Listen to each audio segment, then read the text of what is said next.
Hi hello everyone, அனைவருக்கும் ஒரு மிகப்பெரிய வணக்கங்கள். அடா 24/7 சார்பா இந்த உலகத்தில் உள்ள அனைத்து மக்களுக்கும் இனிய சுதந்திர தின நல்வாழ்த்துக்கள் நான் சொல்லிக்கிறேன்.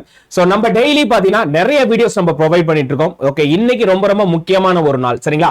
78வது சுதந்திர தினம் அப்படின்றது நம்மளுக்கு நல்லாவே தெரியும். ஓகே, இந்த சிறப்பு நாள் என்று பாத்தீங்கன்னா நம்மளோட அடா 24/7ல ஓகே நம்ம என்ன பிளான் பண்ணிருக்கோம் அப்படின்னா, இன்னைக்கு ஒரு நாள் 24 மணி நேரம் இருக்கு தெரியுங்களா?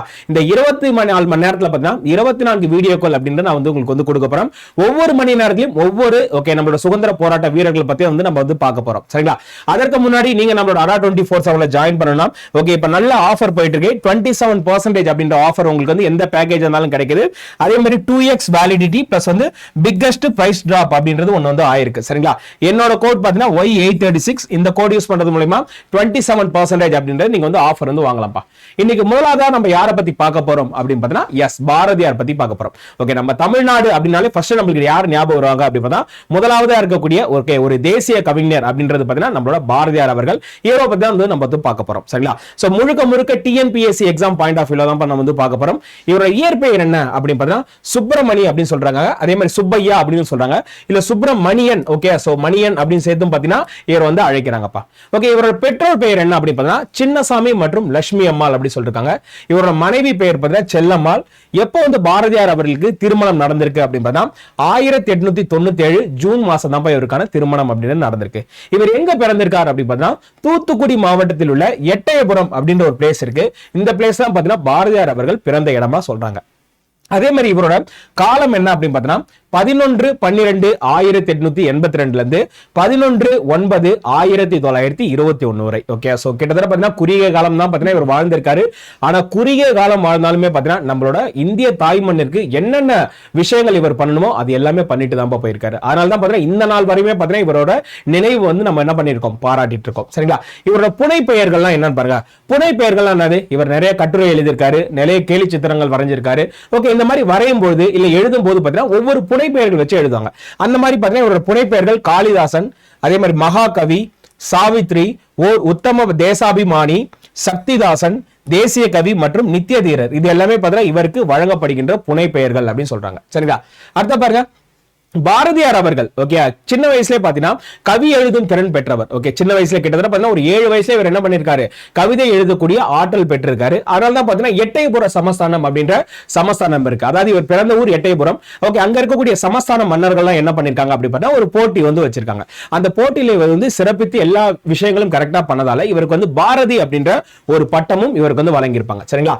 இவருக்கு வழங்கிய பட்டம் பாத்தீங்கன்னா பாரதி. யாரு? எட்டயபுர சமஸ்தானம். ஓகே, அவங்க தான் பாத்தீங்கன்னா என்ன பண்ணிருக்காங்க, ஓகே எல்லா போட்டிகளும், அதாவது பேச்சு போட்டியா இருக்கட்டும், அதே மாதிரி கவி எழுதும் போட்டியா இருக்கட்டும், இந்த மாதிரி நிறைய போட்டிகள்ல சிறந்த விளங்கியதால் இவருக்கு பாரதி அப்படின்ற ஒரு பட்டத்தை கொடுத்திருக்காங்க.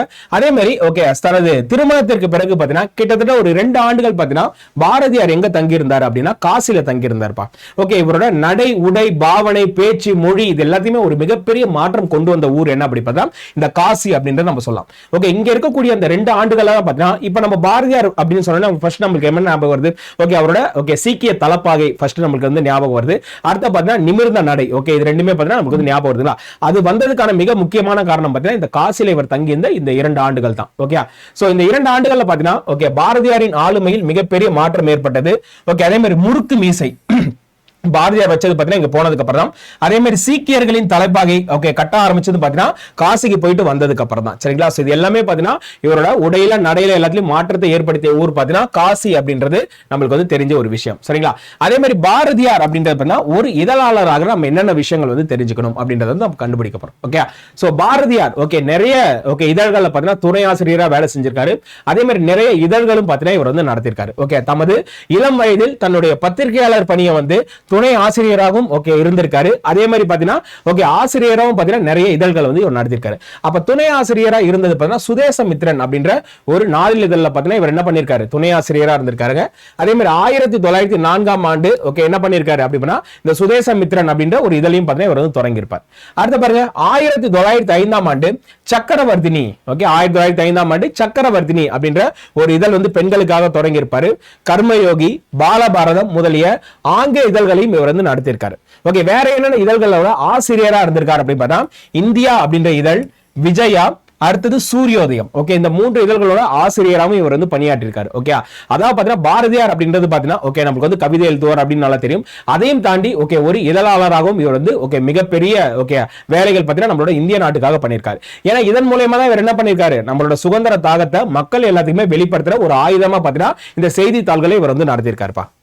அதே மாதிரி ஓகே சென்னை ஜனசங்கம் என்ற அமைப்பை தோற்றுவித்தவர் பாரதியார். ஓகே, சோ என்ன அமைப்பை அவர் தோற்றுவிச்சிருக்காரு அப்படின்னா சென்னை ஜனசங்கம் அப்படின்ற ஒரு அமைப்பு வந்து தோற்றுவிச்சிருக்காரு. அதே மாதிரி பாரதியின் பாடல்களை முதலாக மக்களுக்கு அறிமுகம் செய்தவர் யார் அப்படின்னு பாத்தீங்கன்னா பரளி சு நெல்லையப்பர். அதாவது பாத்தீங்கன்னா பாரதியார் அவர்களால் தம்பி என அறியப்பட்டவர் தான் பாத்தீங்கன்னா பரளி சு நெல்லையப்பர். இவர் தான் என்ன பண்ணிருக்காரு, முதலா இவரோட பாட்டை வந்து மக்களுக்கு வந்து அறிமுகம் செஞ்சிருக்காரு. சரிங்களா? ஓகே, நெக்ஸ்ட் பாருங்க இவரோட தமிழ் பற்று. ஓகே, புது கவிதைக்கு முன்னோடி பாத்தீங்கன்னா பாரதியார். ஓகே, இதுக்கு முன்னாடி பாத்தீங்கன்னா மரபு கவிதை மற்றும் புது கவிதைகள் அப்படி சொல்லிட்டு 2 பரிணாமங்கள்ல பாத்தீங்கன்னா கவிதைகள் இருந்துச்சு. மரபு கவிதை அப்படின்றது பாத்தீங்கன்னா ஒரு சில இலக்கண நெறிமுறைப்படி எழுதுவது மரபு கவிதை அப்படின்னு நம்ம சொல்லுவோம். ஆனா இந்த புது கவிதையை பொறுத்த அளவுக்கு பாத்தீங்கன்னா மரபுலாம் எதுவுமே கிடையாது, தான் கூற வந்த கருத்துக்கு மட்டுமே முதன்மை கொடுத்து எழுதுதான் பாத்தீங்கன்னா புது கவிதை அப்படின்னு நம்ம சொல்லுவோம். அப்போ புது கவிதையின் முன்னோடி என அறியப்பட்டவர் பாத்தீங்கன்னா பாரதியார். அப்போ பாரதியார் வந்து புது கவிதை எழுதுறதுக்கு ஒரு இன்ஸ்பிரேஷனா இருந்திருப்பாங்க அப்படின்னு நம்ம சொல்லுவோம் தெரியுங்களா. அப்ப அந்த மாதிரி இருந்தது யார் அப்படின்னு பார்த்தா வால்ட் விட்மீன் அப்படின்னு சொல்றாங்கப்பா. ஓகே, அப்ப புது கவிதைக்கு முன்னோடி பாரதியார், பாரதியின் புது கவிதைக்கு முன்னோடி வால்ட் விட்மீன். சரிங்களா? அடுத்த பாருங்க கவிதை மூலமாக சுயசரிதம் எழுதியவர். ஓகே, இதற்கு முன்னாடி பார்த்தா நிறைய பேர் என்னது ஒரு உரைநடை மூலமா தான் பார்த்தா சுயசரிதை அப்படின்னு எழுதுவாங்க. ஆனா முதலா கவிதை மூலமாக சுயசரிதம் எழுதிய முதல் கவிஞர். அதே மாதிரி தம் பாட்டுகளுக்கு தாமே என்ன பண்ணிருக்காரு, மெட்டமைச்சிருக்காரு. ஓகே, தம் பாட்டுகளுக்கு தாமே மெட்டமைத்தவர், தம் கவிதைகளின் வழியாக விடுதலை உணர்வை தூண்டியவர் அப்படின்னு சொல்லியிருக்காங்க. அதான் பாத்தீங்கன்னா ஓகே இவரால முடிஞ்சது என்ன அப்படின்னு பாத்தீங்கன்னா ஒரு நல்ல கவிதை எழுதி அதன் மூலமா பாத்தீங்கன்னா இந்தியாவோட சுதந்திர தாகத்தை நம்ம வந்து ஏற்படுத்தணும், மக்களுக்கு வந்து ஒரு விழிப்புணர்வை ஏற்படுத்தணும். இன்னும் எத்தனை வருஷம் தான் நம்ம வந்து பிரிட்டிஷ் கிட்ட அடிமையா இருந்துட்டு இருப்போம், இது நம்மளோட நாடு. ஓகே, வியாபாரம் பண்ண வந்த ஒருத்தவன் இங்க இந்தியாவிலே தங்கி ஓகே இந்தியர்களை அடிமைப்படுத்தி இங்கே அவன் ஆட்சி பண்றது அது நல்லது கிடையாது அப்படின்னு சொல்லிட்டு தனது பாடல்கள் மூலமா என்ன பண்ணிருக்காரு, நிறைய விழிப்புணர்வு வந்து இவர் வந்து நடத்திருக்காரு. சரிங்களா? அடுத்த பாருங்க பாரதியின் பாடல்களை ஏவிஎம் அதாவது ஏவி மையப்ப செட்டியாரிடமிருந்து வாங்கி அதை நாட்டுடைமை ஆக்கியவர் யார் அப்படின்னு பார்த்தா ஓமந்தூர் பி ராமசாமி. ஓகே, ரொம்ப ரொம்ப முக்கியமான கேள்விகள் எல்லாமே. அதாவது பாரதியார் பத்தி நம்ம பாக்குறப்ப அவரை பத்தி யார் யார் என்னென்ன விஷயங்கள் சொல்லியிருக்காங்க, அவருக்கான மேற்கோள்கள் என்னென்ன, அவரோட பாடல் வரிகள்லாம் கண்டிப்பா நம்ம எக்ஸாம் பாயிண்ட் ஆஃப் வியூல ரொம்ப ரொம்ப முக்கியமா கேட்கறாங்க. அடுத்த பாருங்க பாரதி பற்றிய பிற தகவல்கள் பற்றி தற்போது புகழ்பெற்று விளங்கக்கூடிய பாரதியின் புகைப்படத்தை வரைந்தவர் பார்த்தீங்கன்னா ஆர்யா என்கின்ற பாஷ்யம். ஓகே, இவர் தான் பாத்தீங்கன்னா இப்போ நம்ம பாரதியார் அப்படின்னு போட்டானே ஓகே ஒரு சீக்கிய தலப்பாகையோட ஒருத்தர் இருக்காரு தெரியுங்களா. பாரதியார் போட்டாலும் நமக்கு வந்து ஸ்டாண்டர்டா ஒரு போட்டோ வருது தெரியுங்களா. அந்த போட்டோவை வரைஞ்சது யார் அப்படின்னு பார்த்தா ஆர்யா என்கின்ற பாஷ்யம் அப்படின்னு ஒருத்தர் இருக்காரு, அவர் தான் இந்த போட்டோ வரைஞ்சிருக்காரு. அதே மாதிரி பாரதியார் அவர்களுக்கு மகாகவி அப்படின்ற ஒரு பட்டம், அதாவது மகாகவி பாரதியார் அப்படின்னு தான் நம்ம சொல்லுவோம். அப்ப இவருக்கு மகாகவி அப்படின்ற பட்டத்தை யாரு கொடுத்தாங்க அப்படின்னு பார்த்தா வா ரா அப்படின்னு சொல்லுவாங்க. ஓகே, அவர் தான் வா ராமசாமி அவர்கள். சரிங்களா? அதே மாதிரி முதலாக ஓகே நம்ம தமிழ்லே பாத்தீங்கன்னா ஓகே கேலி சித்திரம் அப்படின்றத அறிமுகம் செய்தவர் யார் அப்படின்னு பார்த்தீங்கன்னா பாரதியார். ஓகே, இந்த கேலி சித்திரத்தை வேற நம்ம என்ன சொல்லலாம் அப்படின்னு பார்த்தீங்கன்னா கருத்து படம் அப்படின்னு சொல்லலாம். ஓகே, அப்போ கருத்து படம்னாலும் கேலி சித்திரம்னாலும் ஒண்ணுதான். அதான் பாத்தீங்கன்னா இப்போ ஆனந்த விடம் குங்குமம் நீங்க பாத்துருப்பீங்க தெரியுங்களா.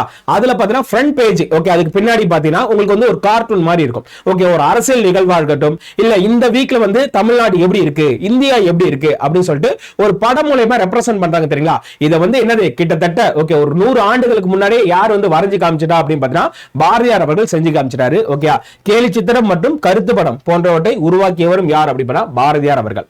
ஓகே, அதே மாதிரி ஒரு சமூக சீர்திருத்தவாதியாக பாரதியார். ஓகே, எப்ப வந்து இவருக்கு தீவிர தேசியம் அப்படின்றது உள்ள வர ஆரம்பிச்சிச்சு, அதற்கு முன்னாடி பாத்தீங்கன்னா கவிதை தான் எழுதிட்டு இருந்தாரு. ஓகே, அதற்கப்புறம் காசிக்கு போனதுக்கு அப்புறம் அவரோட உடையில நடையில ஓகே அவர் தோற்றத்துல ஒரு மிகப்பெரிய மாற்றம் இருந்துச்சு. இருந்தாலுமே அந்த சுதந்திர தாகம் இன்னும் அதிகமா எப்ப வந்துச்சு அப்படின்னு பாத்தீங்கன்னா இந்திய தேசிய காங்கிரஸ் அப்படின்னு ஒண்ணு ஆரம்பிச்சிருப்பாங்க 1885. ஓகே, வருஷம் பாத்தீங்கன்னா டிசம்பர் மாசம் அதற்குன்னு ஒவ்வொரு மாநாடுகள் நடக்கும். அப்ப நடைபெற்ற ஒரு மாநாட்டுல தான் பாத்தீங்கன்னா முதலா நிவேதா தேவி அப்படின்னு ஒருத்தவங்க இருக்காங்கப்பா. இவர் வந்து சந்திச்சிருக்காரு. அவங்களை சந்திச்சதுக்கு அப்புறம் பாத்தீங்கன்னா இவர் என்ன பண்ணிருக்காரு, ஒரு தீவிர தேசியவாதி ஆனார். அவர் தீவிரமாக தேசியத்தை பின்பற்றும் ஒரு ஓகே அறிஞர் அப்படின்னு கூட நம்ம சொல்லலாம். சரிங்களா? சோ கிட்டத்தட்ட பாத்தீங்கன்னா நம்ம இது ஒரு பெரிய கான்செப்ட். ஓகே, ஐயனம் பாக்குறப்ப இது எல்லாமே நம்ம படிப்போம். ஓகே, இப்போதைக்கு நம்ம வந்து பாரதியார் பத்தி மட்டும் பாக்குறதால லைட்டா தெரிஞ்சுக்கிட்டா போதுமானது. ஓகே, இவர் வந்து தீவிர தேசியவாதியாக ஓகே ஆயிருக்காரு. எப்ப அப்படின்னா நிவேதா தேவி அவங்களை சந்திச்சதுக்கு அப்புறம் தான். அதனால தான் பாத்தீங்கன்னா ஓகே பாரதியாரோட ஞான குரு ஓகே எனவும் அறியப்பட்டார் இவர். ஓகே, பாரதியாரோட ஞான குரு யார் அப்படின்னு பார்த்தா நிவேதா தேவி அப்படின்னு சொல்லுவாங்க. அதே மாதிரி 1908ஆம் ஆண்டு சுதேச கீதங்கள் எனப்படும் உணர்ச்சி மிக்க பாடல் தொகுப்பை வெளியிட்டார். ஓகே, இது வெளியிட்டதுக்கு அப்புறம் பார்த்தீங்கன்னா கிட்டத்தட்ட என்னாச்சு, ஓகே, சோ ஒரு மிகப்பெரிய ஒரு தாக்கத்தை ஏற்படுத்தி இந்த பாட்டு. ஓகே, அதாவது பார்த்தீங்கன்னா மக்கள் எல்லாத்தையுமே பார்த்தீங்கன்னா அந்த அளவுக்கு ஒரு சுதந்திர உணர்ச்சிகள் பார்த்தீங்கன்னா இதுல கொடுத்ததால பிரிட்டிஷ்காரங்க என்ன பண்ணாங்க, பாரதியாரை கைது பண்ணணும் அப்படின்னு சொல்லிட்டு இவரை கைது பண்றதுக்காக பார்த்தீங்கன்னா அந்த பிரஸ் ரிலீஸ் தான் கொடுத்துட்டாங்க. அவர் என்ன பண்ணிட்டாரு, தப்பிச்சு போயிட்டு பாண்டிச்சேரியில போயிட்டு அடைக்கலம் அங்க போயிட்டு பார்த்தீங்கன்னா சூரியோதயம் அப்படின்ற ஒரு சில இதழ்களை பார்த்தீங்கன்னா இவர் வந்து பணியாற்றிருக்கார் அப்படின்ற வரலாறு நம்மளுக்கு தெரிய ஆரம்பிக்குது. அடுத்த பாருங்க, 1919 ஓகே, சென்னையில் ராஜாஜி வீட்டில் மகாத்மா காந்தி சந்திப்பு அப்படின்னு சொல்லியிருக்காங்க. அதாவது 1919 பார்த்தீங்கன்னா மகாத்மா காந்தி வந்து எங்க வருவாரு, நம்ம தமிழ்நாட்டுக்கு வருவாரு. அதாவது ரவுலட் சட்டம் அப்படின்னு சொல்லிட்டு ஒண்ணு போட்டுனாங்கப்பா. அதை வந்து எதிர்ப்பதற்காக பார்த்தீங்கன்னா இங்க மாநாடு நடத்துறதுக்காக பார்த்தீங்கன்னா காந்தியடிகள் வந்திருப்பாரு. அப்ப யார் வீட்டுல தங்கியிருப்பாரு அப்படின்னா ராஜாஜி வீட்டுல தங்கியிருப்பாரு. அப்ப பாரதியார் வராரு, வந்துட்டு என்ன சொல்றாரு அப்படின்னு பார்த்தீங்கன்னா, சோ காந்தியாரே வணக்கம், ஓகே, இன்னைக்கு ஈவினிங் வந்து நான் வந்து ஒரு மீட்டிங் வந்து அரேஞ்ச் பண்ணிருக்கேன், நீங்க வந்து அதுல வந்து தலைமை தாங்கிக் கொள்ள முடியுமா அப்படின்னு கேட்டிருக்காரு. அதுக்கு வந்து காந்தியடிகள் என்ன சொல்றாரு அப்படின்னா, இல்லப்பா எனக்கு வந்து வேற ஒரு மீட்டிங் இருக்கு, நீ இன்னொரு நாள் வந்து மீட்டிங் மாத்தி வச்சிருங்க, நான் கண்டிப்பா வந்து அட்டெண்ட் பண்றேன்னு சொன்னேன். பாரதியார் என்ன பண்றாரு, சுருன்னு கோவம் வந்துருச்சு அவருக்கு. வந்ததுக்கு அப்புறம் சரி ஓகே ஒன்னும் பிரச்சனை கிடையாது, நீங்க வந்த விஷயம் வெற்றி பெறுவதற்கு வாழ்த்துக்கள், ஏன் மீட்டிங்கை நான் பாத்துக்கணும் சொல்லி இவர் கிளம்பி போயிட்டார். உடனே காந்தியடிகள் வந்து ராஜாஜி கிட்ட கேட்கிறாரு, என்னப்பா இவரு இவ்வளவு கோவப்பட்டு போறாரு, யார் இவர் அப்படின்னு கேட்ட உடனே தான் ராஜாஜி அதுக்கு சொல்றாரு, இவர் வந்து எங்க தமிழ்நாட்டோட கவிஞர். ஓகே, இது எக்ஸாம் பாயிண்ட் ஆஃப் வியூல கேட்ட क्वेश्चन பா. பாரதியாரை எங்கள் தமிழ்நாட்டு கவிஞர் அப்படின்னு சொன்னது பார்த்தா மூதறிஞர் ராஜாஜி அவர்கள். உடனே அது காந்தியடிகள் சொல்றாரு, ஓகே இவரோ வீரமா பேசுறாரு, கண்டிப்பா இவர் வந்து நம்ம பாதுகாக்கணும், இவரோட பேச்சு கண்டிப்பா நம்மளுக்கு வந்து பயன்படும், இந்த கவிஞர் நம்மளுக்கு கண்டிப்பா தேவைப்படுவார் அப்படின்னு சொல்லிட்டு ராஜாஜி கிட்ட அவர் வந்து சொல்லியிருப்பாரு. அதே மாதிரி மண் உரிமைக்காகவும் பெண் உரிமைக்காகவும் பாடியவர். மண் உரிமை அப்படின்றது பார்த்தா நம்ம இந்திய மண்ணிற்காகவும் பாடியிருக்காரு. அதே மாதிரி பெண்ணுக்கான உரிமைக்கும் இவர் வந்து நிறைய பாடல்கள் வந்து பாடியிருக்காருப்பா. அதாவது பாத்தீங்கன்னா அடுப்போதும் பெண்களுக்கு கல்வியேன் அப்படின்ற ஒரு மடைமையை கொளுத்தந்தை யார் அப்படின்னு பார்த்தா இவர் தான். ஓகே, இவர் மனைவி வந்து என்ன பண்ணிருக்காரு, ஓகே, அந்த தெருவுல வந்து யாருமே நடந்து போக மாட்டாங்க அவங்க மனைவியோட. ஆனா இவர் என்ன பண்ணிருக்காரு அப்படின்னா அவங்க மனைவியோட தெருவுல நடந்து போயிருக்காரு. இந்த மாதிரி நிறைய புரட்சிகரமான செயல் பண்ணியிருக்காரு. அதே மாதிரி பெண்களுக்கு வந்து கல்வி கொடுக்க வேண்டும், அதே மாதிரி பெண்களும் பாத்தீங்கன்னா இந்த சமுதாயத்துல முன்னேற வேண்டும், அவங்களும் ஆண்களுக்கு நிகராக நம்ம கருத வேண்டும் அப்படின்னு சொல்லிட்டு பல்வேறு கருத்துக்கள் வந்து இவர் வந்து வச்சிருக்காருப்பா. அதே மாதிரி தற்கால பெண்களுக்கு சக்தி என்கின்ற அடையாளத்தை வந்து இவர் கொடுத்திருக்காரு. அதே மாதிரி குழந்தை திருமணத்தை இவர் வந்து என்ன பண்ணிருக்காரு, எதிர்த்திருக்காரு. வரதட்சணை முறை இதெல்லாமே எதிர்த்திருக்காரு. ஓகே, அதே மாதிரி விதவை திருமணத்தை இவர் வந்து ஆதரிச்சிருக்காருப்பா. சரிங்களா? அதே மாதிரி பாரதி அப்படின்ற சங்கத்தை யாரு தோற்றுவிச்சிருக்காங்க அப்படின்னா கல்கி என்றவர் தான் பாத்தீங்கன்னா பாரதி அப்படின்ற சங்கத்தை வந்து தோற்றுவிச்சிருக்காரு. சரிங்களா? அதே மாதிரி ஆங்கிலத்துல பாத்தீங்கன்னா ப்ரோஸ் போயட்ரி அப்படின்னு நம்ம சொல்லுவோம். இது வந்து தமிழ்ல பாத்தீங்கன்னா பாரதியாரால் அறிமுகப்படுத்தப்பட்டுள்ளது. அதே மாதிரி தமிழ்ல தலைப்பிடுறதுக்கு மகுடமிடல் அப்படின்னு சொல்லுவாங்க. ஓகே, தமிழ்ல தலைப்பிடுவதற்கு மகுடமிடல் அப்படின்னு சொல்லுவாங்க. இந்த மகுடமிடல் அப்படின்ற வார்த்தையும் பாத்தீங்கன்னா இவர் தான் முதல்ல பயன்படுத்தியிருக்காரு.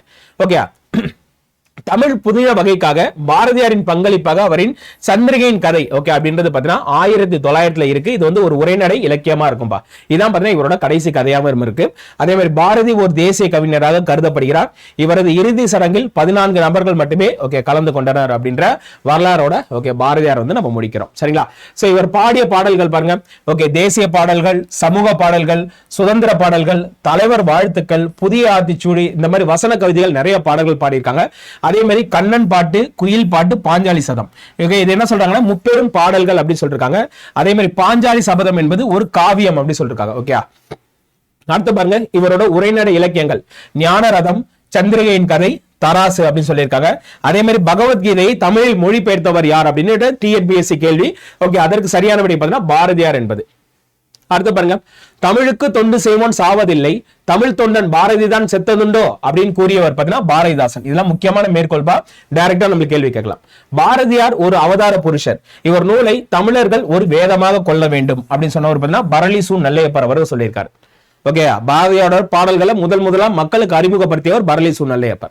அடுத்த பாருங்க, பாரதியை நினைத்திட்டாலும் சுதந்திரத்தின் ஆவேசம் சுருக்கென்று ஏறும், இந்தியன் நான் என்றிடும் நல்ல இருமாப்பு உண்டாகும் அப்படின்னு சொன்னது பாத்தீங்கன்னா நாமக்கல் கவிஞர். ஓகே, இவரோட உண்மையான பேர் பாத்தீங்கன்னா வே ராமலிங்கனார் அப்படின்னு சொல்லுவாங்க. ஓகே, இவர் வந்து சொல்லியிருக்காருப்பா. அடுத்த பாருங்க, பாரதியோட முக்கியமான மேற்கோள்கள். யாமறிந்த மொழிகளிலே தமிழ் மொழி போல் இனிதாவது எங்கும் காணும். அதாவது ஓகே இவருக்கு நிறைய மொழிகள் தெரியும். ஓகே நிறைய மொழிகள் நிறைய இலக்கண இலக்கியங்கள்லாம் படிச்சிருக்காரு. இருந்தாலுமே தமிழ் மொழி போல் எந்த ஒரு மொழியும் இனிமையானது கிடையாது அப்படின்ற ஒரு கூற்று வைக்கிறாரு. பிற நாட்டு நல்லறிஞர்கள் சாஸ்திரங்கள் தமிழ் மொழியில் பெயர்த்தல் வேண்டும். அதாவது பாத்தீங்கன்னா ஓகே சோ நம்மளுக்கு வந்து ஆங்கிலத்துல, பிரெஞ்சுல, உருதுல இந்த மாதிரி நிறைய லாங்குவேஜ்ல நிறைய இலக்கியங்கள் நல்ல நல்ல இலக்கியங்கள் இருக்கு. அதையும் நம்ம என்ன பண்ணணும், படிக்கணும். அப்ப மொழி பெயர்க்க வேண்டும் அப்படின்னு சொல்லிட்டு ஒரு கருத்தை முன் வச்சிருப்பாரு. ஆண்களோடு பெண்களும் சரிநிகர் சமமாக வாழ்வோம் இந்த நாட்டிலே. அப்ப ஆண்களுக்கு இணையா பெண்களும் வாழ வேண்டும் அப்படின்ற ஒரு கருத்து வச்சிருக்காரு. நமக்கு தொழில் கவிதை மற்றும் நாட்டுக்கு உழைத்தல் அப்படின்னு சொல்லியிருக்காரு. ஒன்றுபற்றால் ஒன்று வாழ்வு, நம்மில் ஒற்றுமை நீங்கிடில் அனைவருக்கும் தாழ்வு. ஓகே ஒரு பிரிட்டிஷ்காரன் வரணும் வச்சுக்கோங்களேன், அவனை எதிர்த்தாதான் என்னது, நம்ம எல்லாமே ஒற்றுமையா இருந்தா தான் அவன் வந்து எதிர்க்க முடியும். நம்மளுக்குள்ளே விரிசல் வச்சுக்கோங்க, நம்ம அனைவருக்கும் தாழ்வு அப்படின்ற ஒரு விஷயத்த சொல்றாரு. அடுத்த பாருங்க, மாதர் தம்மை இழிவு செய்யும் மடமையை கொளுத்துவோம். அதாவது பெண்களை இழிவு செய்யும் மடமை எதுவா இருந்தாலுமே என்ன பண்ணணும், நம்ம கொளுத்தணும் அப்படின்னு சொல்லியிருக்காரு. என்று பிறந்தவள் என்று உணராத இயல்பினாலாம் எங்கள் தாய். அதான் நம்ம தாய்மொழியோட பழமையை பத்தி சொல்லிருக்காரு. அதே மாதிரி காணி நிலம் வேண்டும் பராசக்தி அப்படின்ற ஒரு பாட்டு ரொம்ப ரொம்ப முக்கியமான பாடல் வரி, இவரோட பாடல் வரி. அதே மாதிரி பண்டங்கள் ஆள்வதும் சட்டங்கள் செய்வதும் பாரினில் பெண்கள் நடந்து வந்தோம். ஓகே பெற்ற தாயும் பிறந்த பொன்னாடும் நற்றமானிலும் நடி சிறந்தனவே. ஓகே தனி ஒருவனுக்கு உணவில்லை எனில் இந்த ஜகத்தினை அழித்திடுவோம் அப்படின்னு சொன்னது இவர்தான். ஓகே வள்ளுவன் தன்னை உலகிற்கு தந்து வான்புகழ் கொண்டது தமிழ்நாடு. நெஞ்சை எல்லும் சிலப்பதிகாரம் என்றோர் மணியாரம் படைத்த தமிழ்நாடு. அப்ப சிலப்பதிகாரத்தை பத்தி சொல்லியிருக்காரு, திருவள்ளுவரை பத்தி அவர் வந்து சொல்லியிருக்காருப்பா. ரொம்ப ரொம்ப முக்கியமான மேற்கோள்கள். சரிங்களா? எஸ் ஓகே பாரதியாரை பத்தி நம்ம வந்து முக்கியமான ஓகே எக்ஸாம் பாயிண்ட் ஆஃப் வியூல இருக்கக்கூடிய விஷயத்தை வந்து நம்ம பாத்துறோம். இந்த நல்ல நாள் அதுமா பாத்தீங்கன்னா கண்டிப்பா இந்த மாதிரி தலைவர்கள் எல்லாமே நம்ம வந்து நினைவு கூற வேண்டும். ஓகே அதுதான் பாத்தீங்கன்னா ஒவ்வொரு டிஎன்பிஎஸ்சி ஆஸ்பிரண்ட்டுக்கும் ஒரு கடமையா இருக்கும். ஓகே சோ அதனால ஓகே ஒவ்வொரு தலைவர்கள் பத்தி தெரிஞ்சுக்கோங்க. நம்ம இன்னொரு வீடியோல மீட் பண்ணலாம். அதே மாதிரி நம்மளோட ADA 24/7 மொபைல் ஆப் இதுல கொடுத்திருக்காங்க. கூகுள் பிளே ஸ்டோர்ல நீங்க நம்மளோட ஆப் வந்து டவுன்லோட் பண்ணிக்கோங்க. ஓகே ஜஸ்ட் அதுல போயிட்டு ஸ்டேட் எக்ஸாம்ஸ் தமிழ்நாடு அப்படின்னு சொல்லிட்டு கொடுத்தீங்கனாலே உங்களுக்கு வந்து நம்மளோட பேட்ச் டீடைல்ஸ் எல்லாமே வரும். ஓகே சூப்பர் 30 அப்படின்ற ஒரு பேட்ச் வந்து நம்ம வந்து புதுசா லான்ச் பண்ணிருக்கோம்பா. என்னோட கோட் Y836. இந்த கோட் யூஸ் பண்றது மூலமா உங்களுக்கு வந்து 27% அப்படின்றது ஆஃபர் கிடைக்கும். ஓகே மறக்காம நம்மளோட ADA சைட்ல வந்து நீங்க வந்து பர்ச்சேஸ் பண்ணிக்கலாம். சரிங்களா? சோ அதே மாதிரி பாத்தீங்கன்னா நமக்கான ஆப் ஃபீச்சர்ஸ் வந்து current affairs, daily quiz, magazine இந்த மாதிரி பாத்தீங்கன்னா நிறைய மெட்டீரியல்ஸ் நம்ம வந்து ப்ரொவைட் பண்ணிருக்கோம். நீங்க தாராளமா டவுன்லோட் பண்ணி இல்ல ஜாயின் பண்ணிக்கலாம். சரிங்களா? So thank you all, thank you so much. இந்த வீடியோவில் இணைந்திருந்த அனைத்து நல்ல உள்ளவங்களுக்கும் ஒரு மிகப்பெரிய நன்றிகள். Thank you all, thank you so much.